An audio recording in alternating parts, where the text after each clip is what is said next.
Hello friends, अभी जो हम टॉपिक पढ़ने जाने वाले हैं वो टॉपिक है हम लोग का बायोलॉजी का परिवहन वाला टॉपिक है। यानी कहने का मतलब भारतीय भवन का तीसरा टॉपिक ये परिवहन बताया जाता है कि इससे पहले जो हम लोग टॉपिक पढ़े थे वो पोषण था और श्वसन था। पोषण और श्वसन के अंदर हम ये बात जानते थे कि पोषण के अंदर हमें पोषक तत्व की प्राप्ति होती है और हमें भोजन किस रूप से हमारे शरीर के अंदर डाइजेस्ट होता है उसके बारे में पता चला। और उसके बाद श्वसन जो हम लोग पढ़े थे उस श्वसन से हमें इस बात का पता चला कि उस भोजन का जो है उस भोजन से एनर्जी कैसे मिलती है और साथ ही साथ जो हमें ऑक्सीजन की जरूरत पड़ती है वो ऑक्सीजन की जरूरत श्वसन के अंदर क्यों पड़ा था। अब जब हम इस चीज को जान चुके हैं कि श्वसन के कारण पोषण मिला था और श्वसन लिए थे और इस दोनों के कारण हमें ऊर्जा का वहां पे ऊर्जा प्राप्ति होती है, तो अब वो ऊर्जा जो हमें उससे प्राप्ति हुई है तो उस ऊर्जा का क्या हमारे उस कोशिका के अंदर ही रह जाता है या उस ऊर्जा का एक जगह से दूसरे जगह पे कहने का मतलब एक जगह से दूसरे जगह जाने का कार्य भी होता है या हमारे जैव प्रकरण के लिए या जीवन को सुचारू ढंग से चलाने के लिए क्या उसके अंदर ऊर्जा एक जगह से दूसरी जगह जाती है या नहीं जाती है। तो ये बात हमें इस बात से पहले ही ये जानकारी मिल चुकी है कि ऊर्जा अगर कोशिका के अंदर है तो ऊर्जा एक जगह पे सीमित रहने वाला नहीं है, क्योंकि हमारे शरीर के अंदर या कोई भी ऑर्गेनिज्म का अगर बात करें कोई भी जीव का बात करें तो उस जीव के अंदर वो ऊर्जा जो होती है एक जगह से दूसरे जगह जाती है, क्योंकि हमारे शरीर के अंदर जो कोशिकाएं होती है उस कोशिकाओं की को या हमारे कोई अंग जो होते हैं उस अंग को ऊर्जा की जरूरत होती है जिससे कि वो अपना सुचारू ढंग से कार्य कर सके। तो अब उसी के लिए हमें इस चैप्टर की जरूरत पड़ी, हमें इस चैप्टर को पढ़ना पड़ता है कि परिवहन जो होंगे ये परिवहन क्या काम करेंगे उस ऊर्जा के लिए। तो अब इस वर्ड से आप लोग पहले भी वाकिफ होंगे। परिवहन का मतलब ही होता है किसी भी सामान को ढो के एक जगह से दूसरे जगह ले जाने की क्रिया को परिवहन कहा जाता है, इंग्लिश में ट्रांसपोर्टेशन कहा जाता है। यानी इसका मतलब ये हुआ कि कोशिका के पास जो ऊर्जा होगा वो ऊर्जा उस कोशिका के पास से ही मौजूद नहीं रहेगी, वो ऊर्जा उस कोशिका से कहीं दूर जिस जगह पे जरूरत होगा उस जगह पे यानी जरूरत अंग के पास वो ऊर्जा ले जाने का कार्य करेगा। वो किसी न किसी विधि से हर एक ऑर्गेनिज्म में होने का कार्य होता है और इसी चीज को हम क्या बोलते हैं, परिवहन बोलते हैं। क्योंकि हम परिवहन वर्ड से पहले भी वाकिफ है कि हम लोग का बस जो होती है बस के ऊपर भी लिखा रहता है कोई ये परिवहन वो परिवहन फलना चिलना हम जानते हैं। तो उसका भी मतलब यही होता है कि एक स्टेशन से दूसरे स्टेशन तक यात्री को ले जाना, यात्री को ढोना। तो इस चीज को हम क्या बोलते हैं, परिवहन बोलते हैं। सेम यही परिवहन हम लोग के शरीर के अंदर भी होता है। जब इसके बारे में हम लोग पढ़ना स्टार्ट करेंगे तो बताया जाता है कि सभी जीवित प्राणियों में होने वाली विभिन्न उपापचयी क्रिया, कौन सा, तो उपापचयी।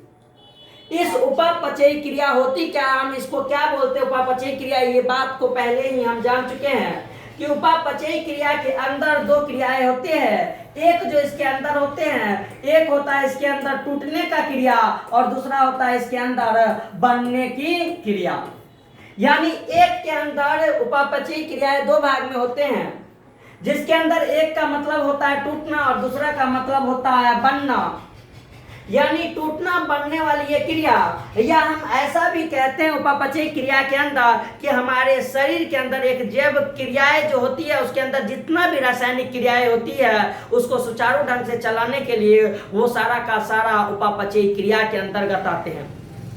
जैसे कि ग्लूकोज का हम लोग के शरीर के अंदर टूटना, तो ग्लूकोज जब टूटा था तो ऊर्जा बना था, वो उपापचयी क्रिया का हिस्सा। हमारे शरीर में प्रोटीन का बनना, हमारे शरीर में वो हर एक केमिकल रिएक्शन जो कि हम लोग के शरीर के लिए हमेशा जरूरी होता है वो सारा का सारा किसके अंदर आती है, उपापचयी क्रिया। और बताया भी जाता है कि किसी भी जीव के लिए ये उपापचयी क्रियाएं जो होती है ये अत्यंत महत्वपूर्ण भूमिका निभाती है। अगर उपापचयी क्रिया अगर किसी जीव के अंदर ना हो तो वो जीव का जिंदा रहना यथासंभव खत्म हो जाएगी। यानी उपापचय क्रिया बहुत ही क्रिटिकल क्रिया होती है, होना ही चाहिए। अगर नहीं हुआ तो जीव जिंदा नहीं रह पाएगा। बताया जाता है कि उनके जीवन के लक्षण है, यानी उपापचयी क्रिया जीवित प्राणियों में होने वाली विभिन्न क्रियाओं के लिए एक जीवन की लक्षण तो जीवन के लिए जरूरी होती है, क्योंकि इस विभिन्न उपापचयी क्रियाओं के अंदर क्या होता है, तो हमारे शरीर की वृद्धि के लिए, जीव द्रव तथा नई कोशिकाओं के निर्माण के लिए, पोषण के लिए, प्रकाश संश्लेषण के लिए, ऊर्जा के उत्पादन हेतु, श्वसन इत्यादि के लिए शरीर के सभी कोशिकाओं को विभिन्न पदार्थों की आवश्यकताएं होती है। अब ये जो बात बोल रहे कि विभिन्न उपापचयी क्रिया होते हैं हम लोग के शरीर के अंदर, कौन कौन से, तो शरीर की वृद्धि के लिए, जीव द्रव तथा नई कोशिका के निर्माण के लिए, पोषण, प्रकाश संश्लेषण, ऊर्जा के उत्पादन हेतु, श्वसन की जरूरत होती है। और यही सारे बताया जाता है कि इत्यादि शरीर के सभी कोशिकाओं को विभिन्न पदार्थों की आवश्यकता होती है। फिर अब बात करता है कि कोशिकाओं को ऐसे आवश्यक पदार्थों की लगातार आपूर्ति होना अनिवार्य है, अन्यथा उपापचयी क्रियाएं बाधित हो जाती है और प्राणियों का जीवित रहना असंभव हो जाता है। यानी मतलब ये हुआ कि जीव द्रव्य को सुचारू ढंग से कार्य करने के लिए ऊर्जा की जरूरत होती है। ऊर्जा हमें पोषण से मिलती है, और ऊर्जा जब हमें पोषण से मिलती है तो बताया जाता है कि उस पोषण से ऊर्जा मिलने के लिए हमें श्वसन की जरूरत होती है। तो इस जगह पे जो एक रासायनिक क्रिया है, एक रासायनिक अभिक्रिया होती है, उस रासायनिक अभिक्रिया के अंदर जो विभिन्न पदार्थ हम लोग के शरीर के अंदर बनते हैं, टूटते रहते हैं, सबके लिए उपापचयी क्रियाएं होना, उसी को हम उपापचयी क्रिया बोलते हैं। एक रासायनिक अभिक्रिया है, अगर वो हम लोग के अंदर बाधित हो जाएगा तो बताया जाता है कि जीवित रहना असंभव हो जाता है। बात भी सही है, क्योंकि जीव द्रव्य के अंदर अगर कोई काम रुकावट आ गया तो जीवन का होना मुश्किल हो जाएगा। जब आगे इसके अंदर बात करते हैं तो बताया जाता है कि ऐसे आवश्यक पदार्थों का स्रोत सामान्यतः कोशिकाओं से दूर होते हैं। यानी वही वाला बात क्या कि इसके अंदर जो होगा ऊर्जा का निर्माण कहीं और होगा और जरूरत कहीं और पड़ेगा। ऊर्जा का निर्माण कहीं और होगा। ऊर्जा का निर्माण कहाँ होता है, तो कोशिका के अंदर होता है। ऊर्जा का निर्माण कोशिकाएं के अंदर, लेकिन क्या वो ऊर्जा उसी कोशिकाएं में हमेशा रहेगा, तो नहीं। वो ऊर्जा उस जगह से दूसरे जगह पे जाएगा जहां पे उसकी जरूरत होगी। और फिर बताया जाता है कि जैसे समानता कोशिकाओं से दूर होती है, जैसे ग्लूकोज, अमीनो अम्ल, वसा अम्ल आदि, ये जो पोषक कौन कौन सा, ग्लूकोज पोषक, अमीनो अम्ल पोषक, वसा अम्ल पोषक, ये कहां से मिलता है? ये तत्व आहार नाल में क्रमशः कार्बोहाइड्रेट के रूप में, प्रोटीन के रूप में और वसा के पाचन से बनते हैं। यानी कार्बोहाइड्रेट से हमें ग्लूकोज की प्राप्ति, कार्बोहाइड्रेट से हमें ग्लूकोज की प्राप्ति, प्रोटीन से हमें अमीनो अम्ल की प्राप्ति और वसा से हमें कौन सी, वसा अम्ल की प्राप्ति। और ये सारा जो होता है ग्लूकोज, अमीनो अम्ल, वसा, हम जब आहार नाल के बारे में पढ़ते हैं तो आहार नाल के छोटी आंत में हम जानते हैं, या हम लोग के अमाशय से लेके छोटी आंत में इस सब का क्या होता है, कहीं ना कहीं ऊर्जा के रूप में या प्रोटीन, ग्लूकोज या वसा के रूप में हमें मिलती है। यानी वो जो कार्बोहाइड्रेट रहेगा वो ग्लूकोज के रूप में मिलेगा, प्रोटीन जो होगा वो अमीनो अम्ल के रूप में मिलेगा और वसा जो होगा वो वसा अम्ल के रूप में हमें प्राप्ति होती है। बताया जाता है कि अगर ये पदार्थ आहार नाल से शरीर के प्रत्येक कोशिकाएं तक नहीं पहुंचे तो इनका उपयोग नहीं हो पाएगा। मतलब आहार नाल से शरीर के प्रत्येक कोशिका तक, आहार नाल में ये कन्वर्ट हो गया है। यानी अगर हम बात करें तो कार्बोहाइड्रेट का ग्लूकोज, हम कार्बोहाइड्रेट जो फूड के रूप में लेते हैं तो उस कार्बोहाइड्रेट से हम लोग के शरीर में क्या बनता है, ग्लूकोज बनता है। हम अगर बात करें प्रोटीन लेते हैं तो उसे क्या मिलता है, अमीनो अम्ल मिलता है। अगर हम वसा लेते हैं तो उसे क्या मिलता है, वसा अम्ल मिलता है। और ये सारा का सारा पोषक तत्व का हिस्सा है। तो वो पोषक तत्व का जो हिस्सा है, यानी हम अगर बात करें तो ग्लूकोज का, एमिनो अम्ल का, वसा अम्ल का, ये हमारे आहार नाल में डाइजेस्ट है। क्या है? डाइजेस्ट है। तो वहीं डाइजेस्ट थोड़ी रह जाएगा, उसे कहाँ पहुंचना होगा? कोशिका तक पहुंचना होगा। कहाँ पहुंचना होगा? कोशिका तक। शरीर के आहार नाल से वो प्रत्येक कोशिका तक नहीं पहुंचेगा तो इनका उपयोग नहीं होगा। अब जब बताया जाता है कि इनका उपयोग नहीं हो पाएगा तो ये शरीर के लिए बेकार साबित होगा, ये शरीर के लिए बेकार साबित होगा। और इसी प्रकार वायुमंडल से लिया गया ऑक्सीजन जब तक श्वसन अंगों से कोशिकाओं तक नहीं पहुंचता है तब तक उसका उपयोग नहीं हो पाता। यानी सीधी सी बात है, वही वाला बात कि एक अगर यात्री को ट्रेन के द्वारा, एक यात्री को अगर ट्रेन के द्वारा कोई यात्री अगर दिल्ली में चढ़ा है, दिल्ली में चढ़ा है, तो दिल्ली में वो ट्रेन पकड़ने के बाद वो आदमी को कहीं ना कहीं एक जगह पे जाना होगा। अब एक जगह पे जो जाना होगा वहां तक वो नहीं जा पाएगा तो फिर ट्रेन पर चढ़ के बेकार ही है।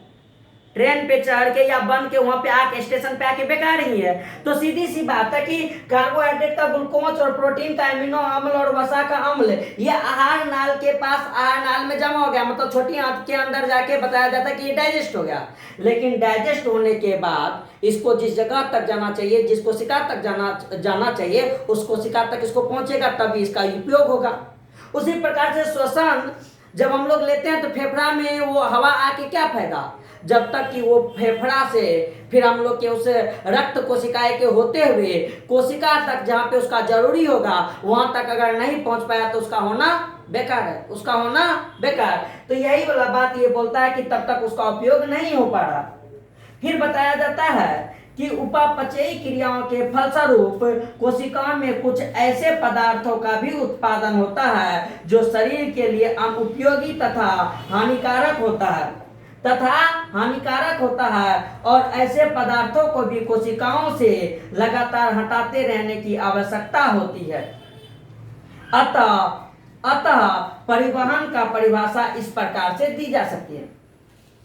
अब यहाँ पे एक रिवर्स चीज ये बोला गया है कि हमें जो यूजफुल होने वाले चीज था, यानी पोषक हम लिए, हमें पोषक तत्व की प्राप्ति हुई, हमें कार्बोहाइड्रेट मिला, हमें अमीनो अम्ल मिला, हमें वसा अम्ल मिला, हम शोषण किए, ऑक्सीजन जो है उस कोशिका तक पहुंच के उस कार्बोहाइड्रेट से ऊर्जा का निर्माण कराया, प्रोटीन का जो था, प्रोटीन से अमीनो अम्ल जो था, अमीनो अम्ल का उपयोग करवाया, सब मतलब ऊर्जा का कन्वर्टिंग वहां पे हो रहा है। लेकिन बताया जाता है कि इसी के दौरान हमें कोई ना कोई एक अपशिष्ट पदार्थ की प्राप्ति होती है, जिस अपशिष्ट पदार्थ को हमें शरीर से क्या करना पड़ता है? बाहर निकालना पड़ता है। शरीर से क्या करना पड़ता है? बाहर निकालना पड़ता है। जैसे कि हम यहाँ पे अगर समझने का कोशिश करेंगे इस चीज को, तो हमें ये चीज मालूम है, हमें ये चीज मालूम है क्या? हमें ये चीज ये मालूम है कि हम जब ग्लूकोज हमारे शरीर के अंदर C6H12O6 का ऑक्सीकरण हुआ था, तो इस ऑक्सीकरण के दौरान हम जानते हैं कि हमारे शरीर के अंदर एनर्जी बना था और एनर्जी के साथ साथ कार्बन डाइऑक्साइड की उत्पत्ति हुई थी, साथ साथ H2O का उत्पत्ति होता है। तो क्या ये कार्बन डाइऑक्साइड हमारे शरीर के लिए जरूरी चीज है? नहीं, ये जरूरी चीज हम लोग के शरीर के लिए नहीं है। तो इसको हम शरीर से क्या करते हैं? बाहर करते हैं, एलिमिनेट करते हैं। तो इस शरीर से इसको बाहर करने के लिए भी तो कोशिका के पास अभी है, तो कोई ना कोई ऐसा तो जुगाड़ होना चाहिए ना कि बेचारा इस कार्बन डाइऑक्साइड को उस कोशिका से क्या कर दे? बाहर कर दे।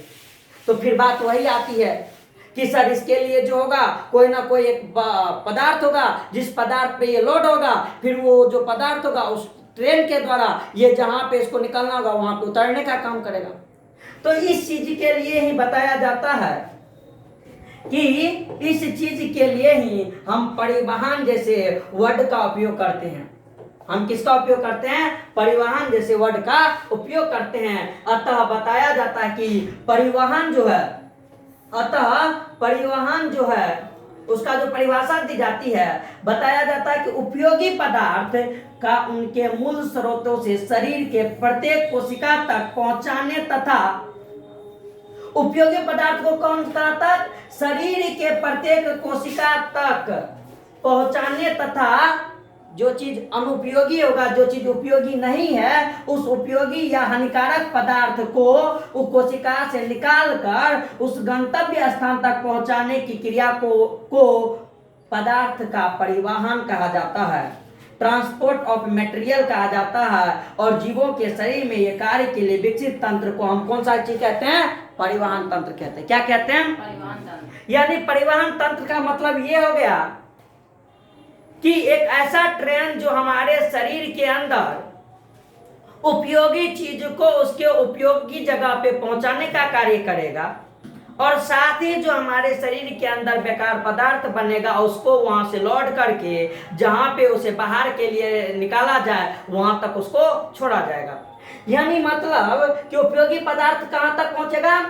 शरीर के प्रत्येक कोशिकाएं तक पहुंचेगा, जहां और अनुपयोगी जो होगा या हानिकारक पदार्थ जो होगा वो कोशिका से निकलकर, कोशिका से कार्बन डाइऑक्साइड कहाँ बना था? कोशिका के अंदर। तो उस कार्बन डाइऑक्साइड को कोशिका से निकलकर उसका जो बाहर दिखाने का जो रास्ता होगा, बाहर का जो स्थान होगा, वहां तक पहुंचाने की क्रिया को हम क्या बोल देते हैं? परिवहन। क्या बोल देते हैं? पदार्थों का परिवहन बोलते हैं। और इसी के लिए बताया जाता है कि हर एक मनुष्य के अंदर परिवहन तंत्र का निर्माण हुआ है। कौन सी का निर्माण हुआ है? परिवहन तंत्र। यानी परिवहन तंत्र का क्या मतलब? उपयोगी चीज को सही जगह तक ले जाने के लिए और अनुपयोगी चीज को उसके बाहर तक ले जाने का जो क्रिया होता है वो हम लोग के इस परिवहन तंत्र के द्वारा होता है। चलो ये तो हम समझ गए कि ये सर जी परिवहन तंत्र क्यों हुआ, किस लिए जरूरी था, समझ गए। अब बात करते हैं क्या ये परिवहन तंत्र सभी जीव के अंदर होता है या किसी एक विशेष प्रकार के जीव के अंदर? तो हमें ये बात मालूम है पहले से कि पोषण सभी जीव के अंदर हो रहा था, श्वसन सभी जीव के अंदर हो रहा था, तो परिवहन भी सभी जीव के अंदर होगा। परिवहन भी सभी जीव के अंदर होगा। और परिवहन अगर सभी जीव के अंदर है तो क्या परिवहन तंत्र सभी जीव के अंदर होगा? परिवहन तंत्र सभी जीव के अंदर होगा? नहीं, ऐसा नहीं होता, ऐसा नहीं होता। क्योंकि अगर हम इस परिवहन तंत्र का बात बताया जाता है कि यहाँ पे अगर संक्षेप में बात करें उसका, तो एक कोशिकीय जीव के अंदर, किसके अंदर? एक कोशिकीय जीव के अंदर जो एक कोशिका का बना होता है, इसके अंदर भी परिवहन होगा, लेकिन इसके अंदर जो परिवहन होता है वो परिवहन किसके द्वारा होता है? तो बताया जाता है इसके अंदर परिवहन जो होता है वो किसके द्वारा होता है? विसरण के द्वारा ही होता है। किसके द्वारा होता है? विसरण के द्वारा ही होता है। अगर इसके अंदर मान लेते हैं कि ऊर्जा है, तो वो ऊर्जा इसके अंदर जो बना है कोश के जीव के अंदर, तो विसरण के द्वारा ही सभी भागों में फैलने का काम करता है। इसके लिए पार्टिकुलर परिवहन तंत्र का निर्माण नहीं होता। जैसे कि अगर आप उसके अंदर हम बात करेंगे तो सबसे पहला हम लोग का दिया हुआ है इस पौधे के अंदर परिवहन तंत्र। किसके अंदर? इस पौधे के अंदर परिवहन तंत्र। किसके अंदर परिवहन तंत्र? तो इस पौधे के अंदर हम बात करेंगे कौन सी का? इस परिवहन तंत्र का। तो इस पौधे के अंदर जब परिवहन तंत्र का हम बात करेंगे तो फिर आता है क्या पौधे जो होते हैं वो एक कोशिकीय होते हैं या बहुकोशिकीय होते हैं? क्या पौधा सिर्फ बहुकोशिकीय ही होता है? नहीं, पौधा एक कोशिकीय भी होता है। तो अब उस एक कोशिकीय पौधा के अंदर परिवहन कैसे होगा? उसके अंदर पदार्थ कैसे एक जगह से दूसरे जगह जाएगा? इसके बारे में जब चर्चा करते हैं तो बताया जाता है कि एक कोशिकीय पौधे जैसे कि क्लाइमेडोमोनास, कौन सा मोनास? कौन सा मोनास? क्लाइमेडोमोनास। कौन सा मोनास? तो जब हम इस क्लाइमेडोमोनास का बात करते हैं या युगलिना का बात करते हैं या सरल बहुकोशिकीय शैवाल के बात करते हैं तो इसके अंदर देखेंगे कि पदार्थ का परिवहन कैसे होता है। किस किस के अंदर? क्लाइमेडोमोनास, युगलिना और शैवाल। क्लाइमेडोमोनास, युगलिना और शैवाल। जब इसके अंदर अगर हम बात करेंगे कि कैसे होगा, इसके अंदर परिवहन कैसे होगा, तो बताया जाता है इसके अंदर परिवहन होने के लिए विसरण द्वारा होता है। किसके द्वारा होता है? तो सीधी सी बात है, एक कोशिकीय जीव के अंदर जिंदगी जीने के लिए जो भी जैव प्रक्रम क्रियाएं होती है, यानी पोषण हो, श्वसन हो, परिवहन हो, सारा का सारा उसके बॉडी सरफेस के द्वारा ही हो जाता है। और बॉडी सरफेस के अंदर जो क्रियाएं काम करती है वो क्रियाएं करती है कौन सा? विसरण का। कौन सा क्रिया है? विसरण। और हम जानते हैं कि विसरण की क्रियाएं वो क्रियाएं होती है जिसके अंदर जो कोई भी मॉलिक्यूल्स जो होते हैं वो हाई कंसंट्रेशन से कहाँ जाता है? लो कंसंट्रेशन के अंदर। यानी बहुत ज्यादा मात्रा जो रहता है वो कहाँ, बहुत ज्यादा मात्रा जो किसी भी चीज का रहता है वो कम की और अपने आप अग्रसर हो जाते हैं, चले जाते हैं। इसी प्रकार से बताया जाता है कि विसरण जो उसके अंदर होता है एक कोशिकीय के अंदर, उसके अंदर चाहे श्वसन की बात करें, चाहे पोषण की बात करें, चाहे परिवहन की बात करें, सभी का सभी इसके अंदर किसके द्वारा होता है? तो बताया जाता है किसके द्वारा? विसरण के द्वारा। किसके द्वारा? विसरण के द्वारा। अब बात करते हैं कि जटिल बहुकोशिकीय पौधे में जल एवं खाद्य पदार्थों के परिवहन के लिए एक खास परिवहन तंत्र होती है। बात भी सही है कि जो जैसा रहेगा उसके अंदर वैसा कुछ पाया जाएगा। एक कोशिका का जीव के अंदर अगर परिवहन तंत्र का निर्माण हो जाता, श्वसन तंत्र का निर्माण हो जाता, पोषण तंत्र का निर्माण हो जाता या ये पाचन तंत्र का निर्माण हो जाता तो फिर बताया जाता कि वो एक कोशिकीय रहता ही नहीं। और जब बहुकोशिकीय का बात करते हैं तो उसके अंदर होना जरूरी है, क्योंकि इसके अंदर कोशिका की संख्या बहुत ज्यादा रहने के कारण विसरण की क्रिया कार्य नहीं कर पाता है। तो इसलिए बताया जाता है कि अगर हम बात करें बहुकोशिकीय पौधे के अंदर जल एवं खाद्य पदार्थों के परिवहन के लिए एक खास परिवहन तंत्र रहता है। खास क्या रहता है? खास परिवहन तंत्र उसके अंदर रहता है, क्योंकि विसरण का क्रिया से लंबे वृक्षों में जड़ से लेकर पत्तियों तक की दूरी तय नहीं हो सकती है और इस तंत्र में संवहन उत्तक लंबी नलिकाओं के रूप में रहती है। जो संवहन उत्तक की नलिकाएं रहती है वो जाइलम का रहता है और किसका रहता है? फ्लोएम का रहता है। यानी कहने का मतलब ये हुआ कि अगर हम बात करेंगे किसका, तो एक पौधे के अंदर तो बताया जाता है कि अगर हम पौधे का बात करें तो पौधे के अंदर जो ये कार्य होता है विसरण का, जो कि ये बहुकोशिकीय पौधे होते हैं, इसके अंदर जड़ से जो है यहाँ पे जो जल पाया जाता है वो जल और साथ ही साथ पत्ती के अंदर जो खाद्य पदार्थ बनता है यानी पोषक चीज जो इसके अंदर रहते हैं वो पोषक बताया जाता है कि विसरण के द्वारा एक जगह से दूसरे जगह नहीं जा सकता है, क्योंकि बहुत सारा यहाँ पे कोशिका रहने के कारण विसरण वर्क ही नहीं कर पाएगा। तो इसके लिए क्या रहते हैं? तो बताया जाता है कि इसके लिए दो नलिकाएं इसके अंदर पाए जाते हैं। क्या वो नलिका पाए जाते हैं? इसके लिए इसके अंदर बताए जाते हैं कि दो नलिकाएं पाए जाते हैं। क्या वो नलिका है? दो गो। एक नलिका का नाम क्या रहेगा? तो जाइलम। एक नलिका का क्या नाम रहेगा? जाइलम। तो दूसरा नलिका का क्या नाम रहेगा? कौन सी नाम रहेगा? बताया जाता है दूसरे नलिका का अगर हम बात देखेंगे तो क्या रहता है? फ्लोएम रहता है। और इसी जाइलम और फ्लोएम जैसे उत्तक जो कि इस पौधे के लिए संवहन उत्तक का कार्य करता है। कौन सा कार्य करता है? संवहन। संवहन का मतलब ये होता है ढोना। संवहन का मतलब एक जगह से किसी भी चीज को दूसरी जगह तक ले जाने की क्रिया को संवहन बोला जाता है।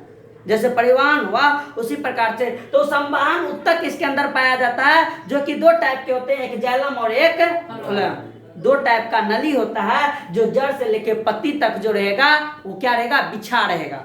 जड़ से पत्ती तक क्या रहेगा?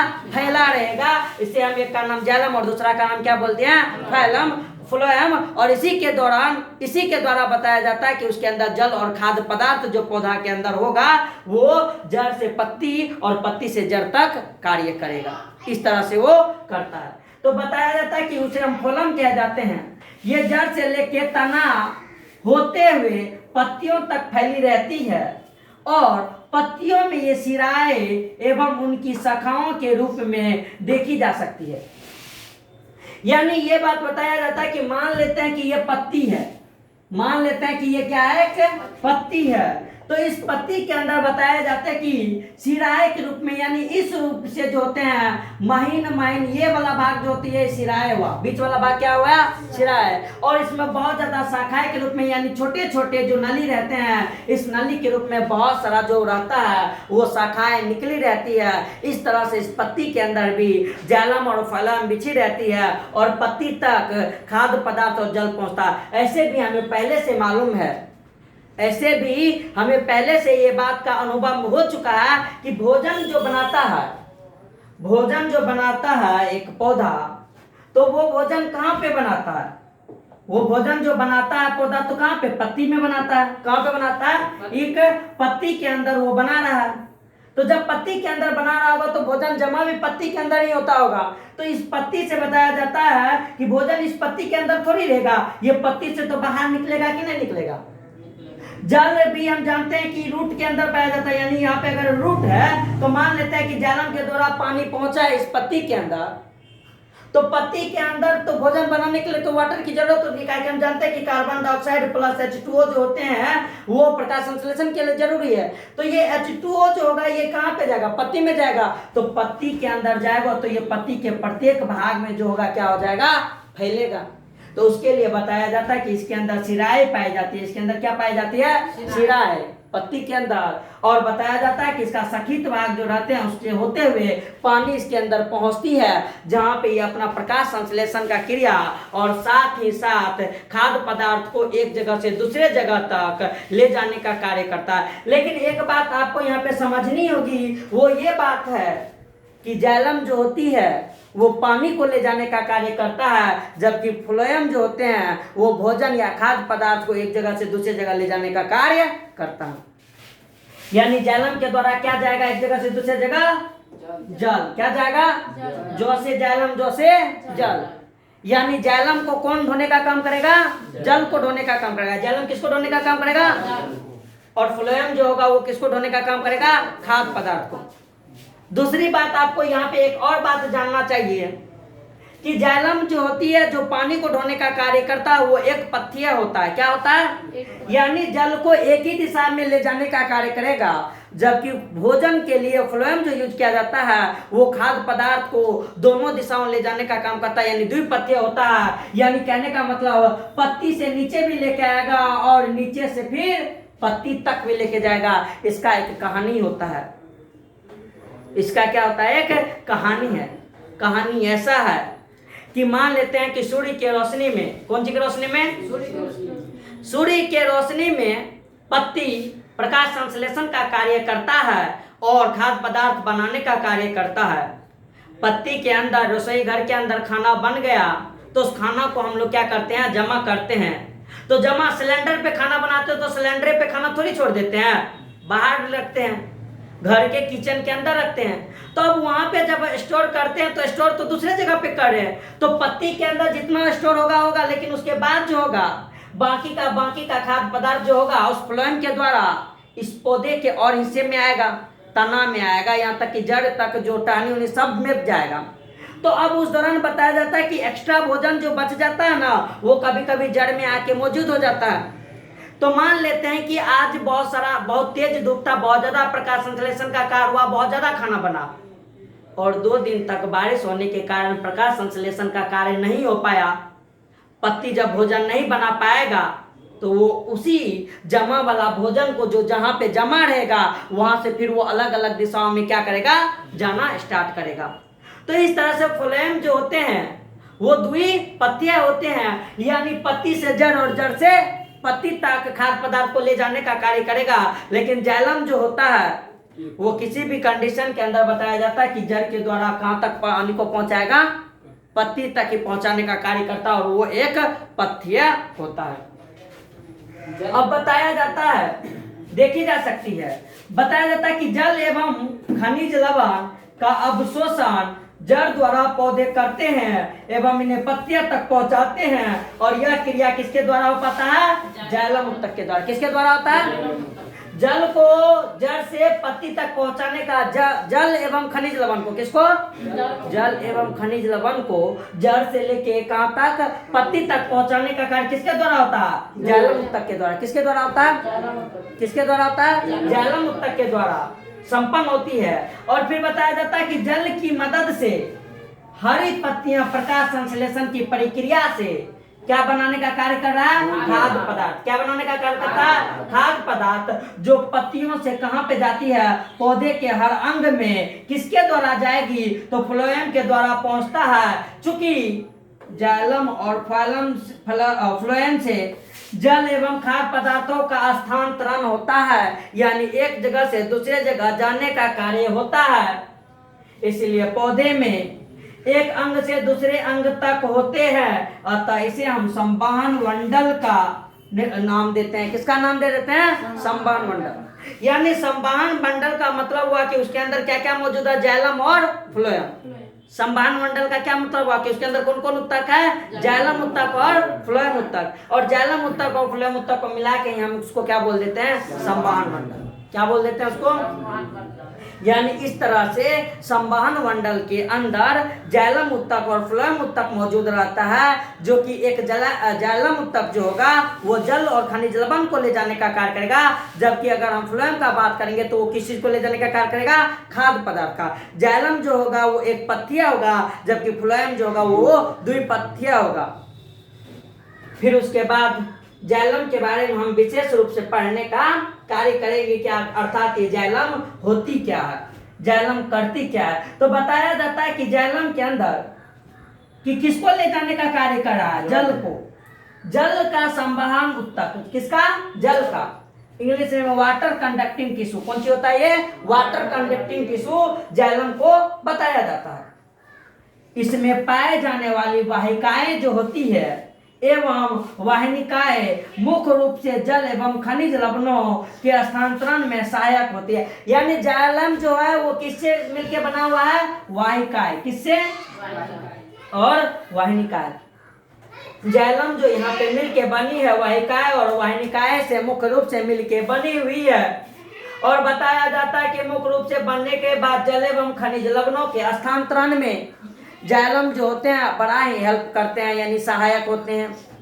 यानी जल का अगर स्थानांतरण का बात करेंगे तो वो किसके द्वारा हो पाएगा?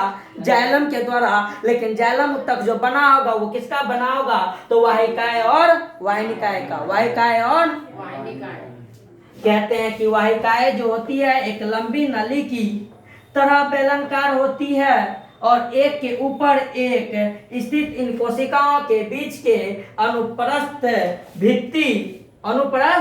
भित्ति घुल जाती है, जिससे जड़ से लेकर पत्तियों तक जल को एक अखंड स्तंभ का निर्माण करता है। यानी देखिए इसका कहने का क्या मतलब है, हम अभी आपको बता देते हैं कि इसका कहने का मतलब क्या है।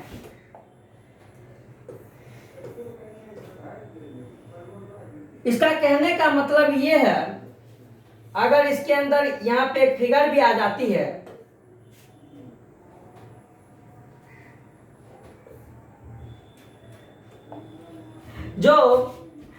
जिसे जड़ से लेकर पत्तियों तक जल का एक अखंड स्तंभ यानी कहने का मतलब इस टाइप से एक अखंड कंटिन्यूअस जो होते हैं, ये जो होते हैं एक रिंग लाइक स्ट्रक्चर का निर्माण करता है। जैसे अगर यहाँ पे हम देखेंगे तो ये आपका जाइलम है, ये आपका क्या है? जाइलम। ये जाइलम को जो है ये क्या है? आपका जाइलम वाहिका है। ये जो है रिंग लाइक स्ट्रक्चर ये क्या है? आपका जाइलम के वाहिका है, जाइलम के वाहिका है। और दूसरा जो है ये फ्लोएम के अनुदैर्ध्य काट है, यानी फ्लोएम का ये चित्र है। जब हम जाइलम के अंदर का बात करते हैं तो बताया गया है कि इसके अंदर अखंड स्तंभ का निर्माण होता है और वाहिकाओं की कोशिकाएं लंबी एवं नलिकार दोनों शीर्ष पे पतली होती है। वाहिकाएं की कोशिकाएं लंबी एवं नलिकार, यानी कहने का मतलब ये हुआ कि अगर हम वाहिकाएं का बात करेंगे ना तो वो इस तरह का होता है।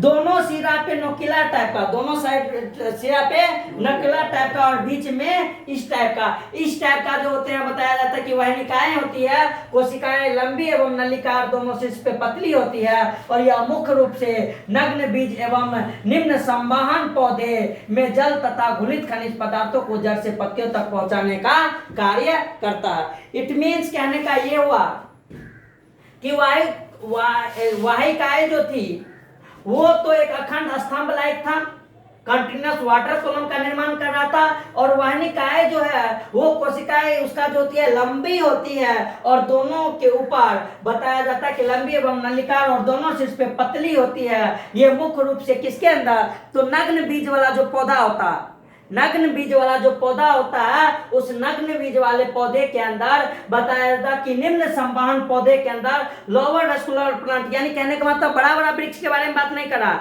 छोटे कोटि का जो वृक्ष होता है ना, उस छोटे कोटि के वृक्ष में बड़ा काम का चीज कौन सी हो रहा है, वाहिकाएं। वाहिकाएं जो होगा वो बड़े बड़े पेड़ पौधे में भी देखा जाता है, लेकिन वाहिकाएं जो होता है मुख्यतः किसके अंदर देखा जाता है, नग्न बीज वाला पौधा में। और साथ ही साथ बताया जाता है कि निम्न संवहन पौधा यानी छोटे टाइप के जो पौधे होते हैं जिसके अंदर जो थोड़ा मोड़ा पानी को एक जगह से दूसरी जगह ले जाने का काम करता होगा, उसके अंदर लोअर वेस्कुलर प्लांट के अंदर बताया जाता है जल तथा घुलित खनिज पदार्थों को जड़ से कहां तक पहुंचाने का कार्य कर रहा है, पत्ती तक पहुंचाने का जो कार्य करता है वो कौन करता है, तो वाहिकाएं करता है। कौन करता है, वाहिकाओं के द्वारा ये हो रहा है। अब हम बात करेंगे किसका, तो फ्लोएम का। अब हम बात किसका करेंगे, फ्लोएम का। किसका करेंगे, तो फ्लोएम का। अब जब इसके अंदर हम फ्लोएम का बात करेंगे तो फ्लोएम बताया जाता है कि यह संवहन मंडल का दूसरा जटिल उत्तक है, यानी ये उत्तक अपने आप में जटिलता इसके अंदर आता है। जटिलता इसलिए कहते हैं क्योंकि बहुत सारे कोशिका के मेल से ये उत्तक का निर्माण होता है। तो उसके अंदर जाइलम के अंदर हम देखें कि जाइलम के अंदर पानी का संवहन करता है, पानी को एक जगह से दूसरी जगह ले जाता है, खनिज लवण को ले जाता है। लेकिन अगर हम फ्लोएम का बात करेंगे तो ये दूसरा जटिल उत्तक है, तथा इनमें पाए जाने वाली कौन सी चलनी नलिकाएं का मुख्य कार्य पौधे के हरे भाग में निर्मित भोज्य पदार्थों को दूसरे भागों में वितरित करना है। यानी कहने का मतलब जिस प्रकार से उसके अंदर वाहिकाएं और वाहिकाएं पाई जाती थी, इसी प्रकार से फ्लोएम के अंदर बताया जाता है कि चलनी नलिकाएं पाई जाती है। और इस चलनी नलिकाएं का मुख्य कार्य जब हम बात करते हैं पौधे में क्या होता है, तो ये बताया जाता है कि निर्मित भोज्य पदार्थों को दूसरे भागों में क्या करना, वितरित करना।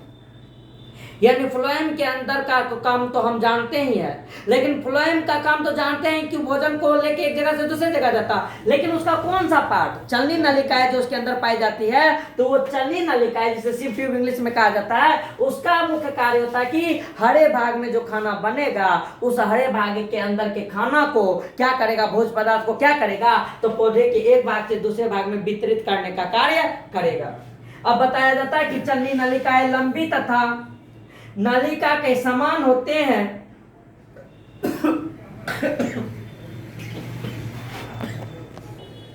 तो बताया गया कि चलनी नलिकाएं लंबी तथा नलिकाएं के समान होते हैं तथा इसमें अनेक छिद्र होते हैं, और इन छिद्रों के द्वारा ही एक चलनी नलिकाएं का जीव द्रव्य दूसरी चलनी नलिकाएं के जीव द्रव्य से संबंधित रहता है, और इस प्रकार खाद्य पदार्थ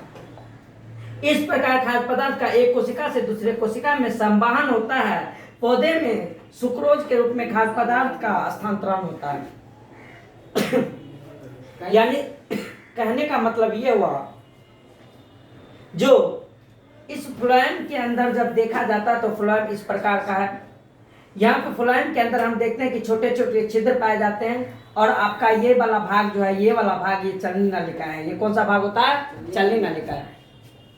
इस चलनी नलिकाएं के अंदर बताया जाता है कि छोटे छोटे छिद्र पाए जाते हैं। छोटे छोटे क्या पाए जाते हैं, छिद्र पाए जाते हैं, और सभी छिद्र जो होते हैं, इन छिद्रों के द्वारा एक चलनी नलिकाएं का जीव द्रव्य दूसरे चलनी नलिकाएं से, यानी बहुत सारा चलनी नलिकाएं यहाँ पे मौजूद रहता है, और सभी चलनी नलिकाएं के अंदर कोशिका है, और सभी का कोशिकाएं बताया जाता है कि आपस में जीव द्रव्य के अंदर एक्सचेंज होते रहता है, जीव द्रव्य के अंदर संबंधित रखता है, एक दूसरे में संबंध रखता है एक दूसरे का जीव द्रव्य। और इस प्रकार से खाद्य पदार्थों का एक कोशिका से दूसरे कोशिका में क्या होता है, संबंध। यानी चलनी नलिकाएं के कोशिका खाद्य पदार्थ का स्थानांतरण करवा रहा है, चलनी नलिकाएं के कोशिका खाद्य पदार्थ को क्या करवा रहा है, स्थानांतरण करवा रहा है। यानी एक चलनी नलिकाएं दूसरे चलनी नलिकाएं को खाद्य पदार्थ देता है, दूसरे चलनी नलिकाएं तीसरे चलनी नलिकाएं को खाद्य पदार्थ देता है। आपस में इसी तरह से बताया जाता है कि खाद्य पदार्थ का क्या होता है, स्थानांतरण होता है। एक चलनी नलिकाएं के अंदर खाद्य पदार्थ जो होते एक जगह से दूसरे जगह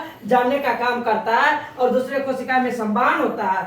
और पौधे में सुक्रोज के रूप में खाद्य पदार्थों का स्थानांतरण होता है। पौधा में जो खाद्य पदार्थ का स्थानांतरण होता है वो किसके रूप में होता है, सुक्रोज के रूप में। जबकि जंतु के अंदर बताया जाता है कि खाद्य पदार्थ का स्थानांतरण जो होता है वो किसके रूप में, ग्लूकोज के रूप में। जमा जो रहता है ना वो ग्लाइकोजन के रूप में रहता है, किसके रूप में, ग्लाइकोजन के रूप में। और पौधे के अंदर स्टार्च के रूप में जमा रहता है, लेकिन सुक्रोज के रूप में क्या